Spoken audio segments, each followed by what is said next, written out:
Deməli, uşaqlar, dərsiniz SSR-dir.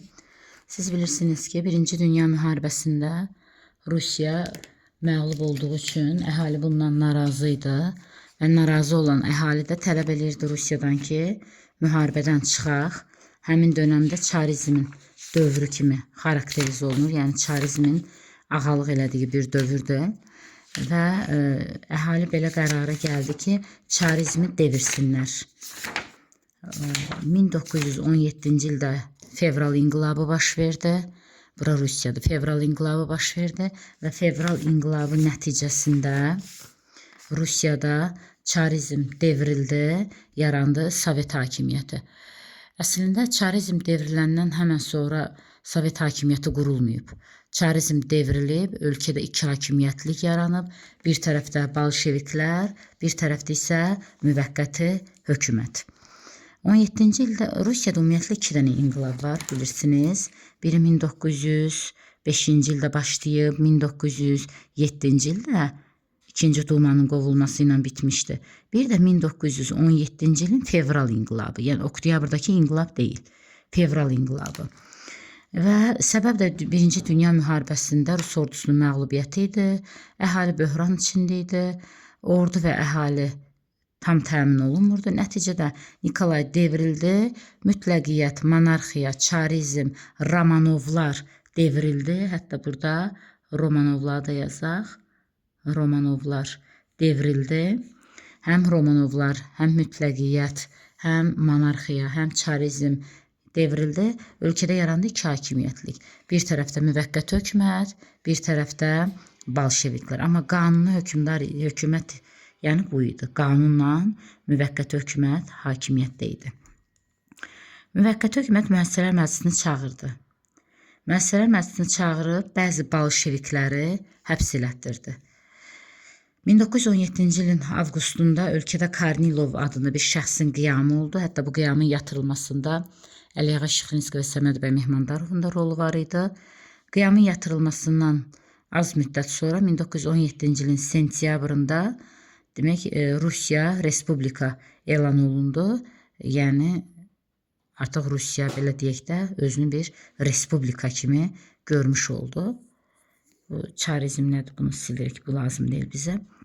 Və Rusiya Respublikasının konstitusiyası isə bolşeviklərə aid olacaq. Bunlara aiddir bu 1918-ci ildə. Çünki müvəqqəti hökumətin dövrü 1917-ci ilin fevral inqilabından sonra martdan başlayacaq, oktyabrdan sonra noyabrda devriləcək. Yəni bunun dövrü sadəcə bu qədərdir. 1917-nin martından 1917-nin noyabrına qədər. Gördüyü işdə Müəssisələr Məclisini çağırdı, üsyan yatırtdı, respublika oldu, bolşeviklərə həbs elədi, sosial-iqtisadi problemləri həll etmədi. Və bundan istifadə edən bolşeviklər sosial-iqtisadi məsələləri yoluna qoyaraq əhalini çəkdi öz tərəfinə. Neynədi? Lili mühacirətdən qayıtdı. Bolşeviklərin sayı artdı. Düzdür, bunlar elə böyük bir səs toplamamışlar, səs vermədə cəmi 20% səs toplamışlar. Amma neynədilər? Əhalinin sosial-iqtisadi vəziyyəti həll edərək öz tərəfinə çəkdilər. Sonra milliləşmə siyasəti həyata keçirdilər. Yeni tipli orqanlar yaratdılar.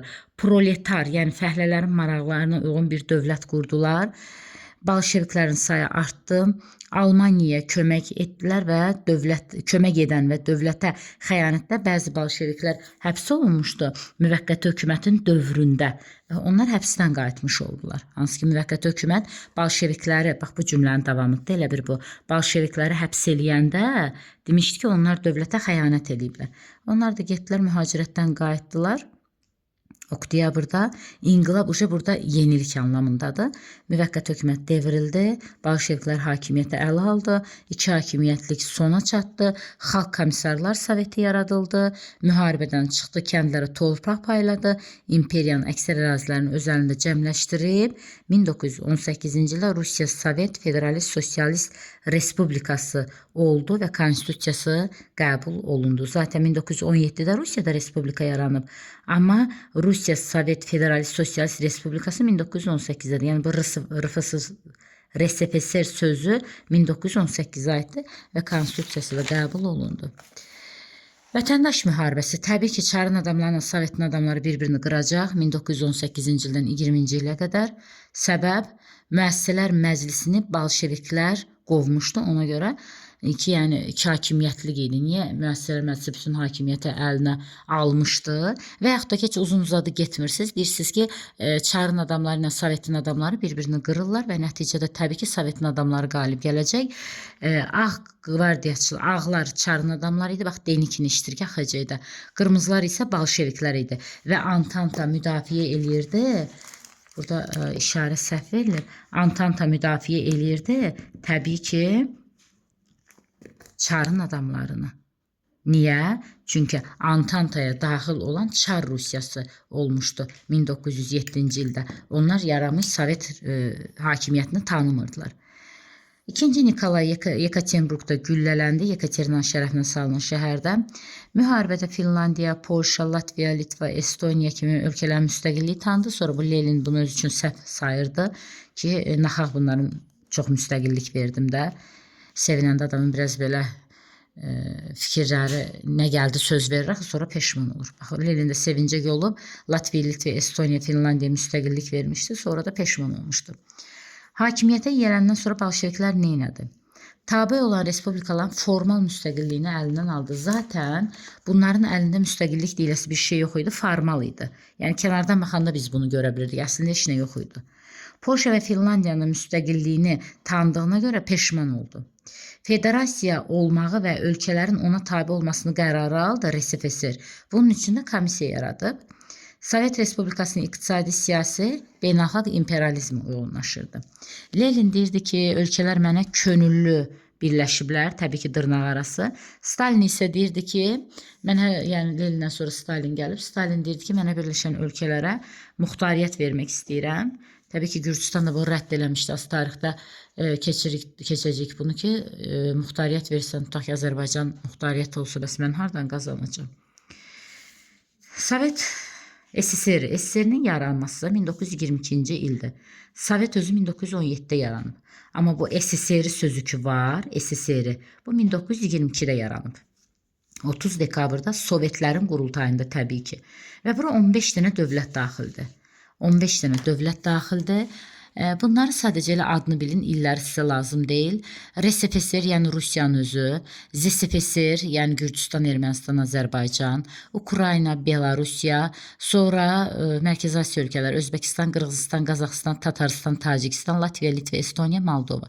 Bu 15 dənə dövlət tabe idi ona və ilk əvvəl bu 4 dənə dövlətlə yaranıb da.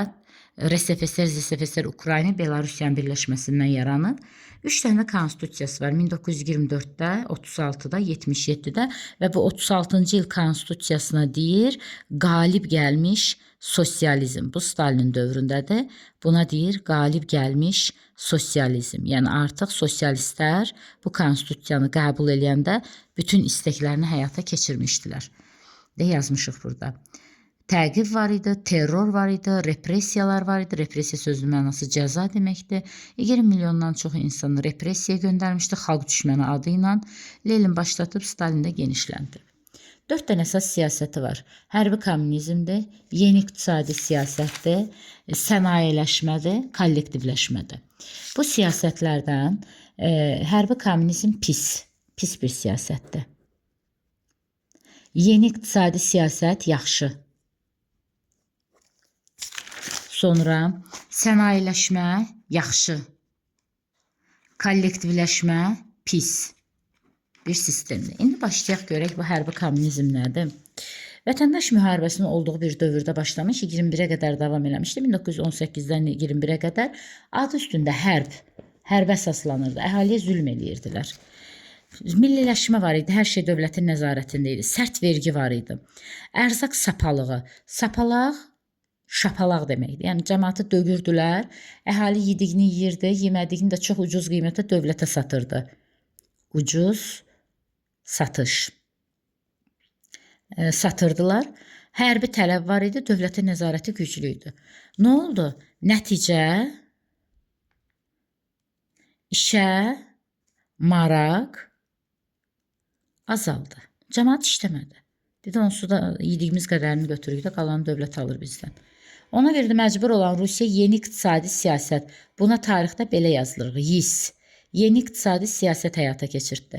Bunun məqsədi o idi ki, əhalini təzədən işə cəlb eləsin, iqtisadi geriliyə aradan qaldırmaq istəyirdi, əhalinin pulu ilə ölkəni inkişaf etdirmək istəyirdi, ərzaq sapalığı yox, ərzaq vergisi tətbiq olundu, insanlar yediyini yeyirdi, yemədiyini çıxarıb satırdı.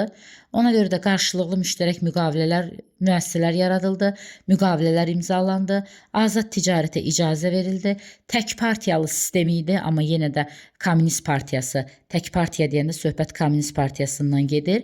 İnkişaf var idi, maddi və mənəvi maraq var idi, inkişaf var idi.